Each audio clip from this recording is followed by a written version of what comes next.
नमस्कार साथीहरू। आज हामी जङ्गलको एउटा एकदम चतुर, तेज र अलर्ट सिकारीको बारेमा कुरा गर्नेछौँ।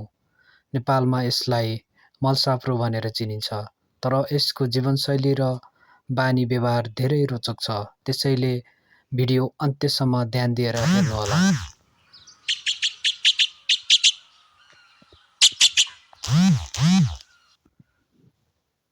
मलसाप्रोलाई इङ्ग्लिसमा येलो थ्रोट मार्टिन भनेर चिनिन्छ। यो एसियाका घना जङ्गलहरूमा पाइन्छ। यसको शरीर लामो, पातलो र फ्लेक्सिबल हुन्छ।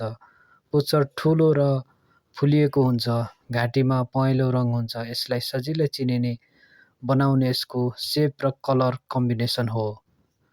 यो जनावरको नेचर धेरै डाइनामिक हुन्छ। धेरैजसो समय यो दुईवटा सँगै देखिन सक्छ, तर कहिलेकाहीँ भने एक्लै पनि देखिन्छ। फुड खोज्दा, ट्राभल गर्दा वा मिटिङ सिजनमा यो बढी एक्टिभ हुन्छ। यो जनावर धेरै एक्टिभ हुन्छ। दिन होस् या रात, यो सधैँ मुभमेन्टमा रहन्छ। जमिनमा हिँड्छ, रुख चढ्छ र जङ्गलको सबै भाग युज गर्छ। यो कन्स्टेन्टली इन्भाइरोमेन्ट अब्जर्भ गर्छ। सानो आवाज पनि तुरुन्त नोटिस गर्छ। यो केयरलेस हुँदैन, हरेक मुभमेन्ट सोचेर गर्ने गर्दछ। अट्याक गर्नु अघि यो पहिले अब्जर्भ गर्छ र साइलेन्ट भएर टार्गेट नजिक जान्छ र सही मौका पायो भने अचानक फास्ट अट्याक गर्छ। यसको फुड ह्याबिट पनि इन्ट्रेस्टिङ छ। यो सानो जनावर, मुसा, चरा, अन्डा मात्र होइन, जङ्गलमा भेटिएको माउरीको मह पनि खान्छ।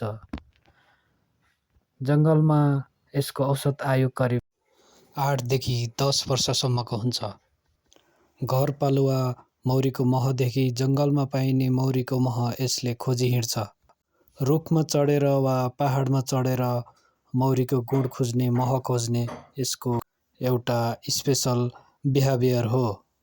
साथीहरू, यो भिडियो मन पर्यो भने लाइक, कमेन्ट गर्न नबिर्सिनुहोला। साथसाथै यस्तै वाइल्डलाइफ भिडियोको लागि सब्स्क्राइब गर्न पनि नबिर्सिनुहोला।